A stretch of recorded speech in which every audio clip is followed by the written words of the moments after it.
বাপু বলে একটি এনজিও সংস্থা ব্লকের মাধ্যমে আমাদের স্কুলে আসেন এবং চাইল্ড ম্যারেজের কুফল সম্বন্ধে আলোচনা করেন। তার সাথে নারী সুরক্ষার বিভিন্ন দিকগুলো তারা তুলে ধরেন। মূলত 8, 9, 10-এর মেয়েরা পার্টিসিপেট করেছিল এবং তারা শপথ বাক্য পাঠ করেছিল। তারই খানিকটা তুলে ধর। আমি শপথ নিচ্ছি যে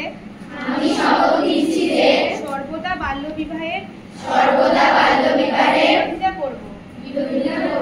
আমি শপথ নিচ্ছি যে কখনো কোনো বাল্যবিবাহ অনুষ্ঠিত হতে চলেছে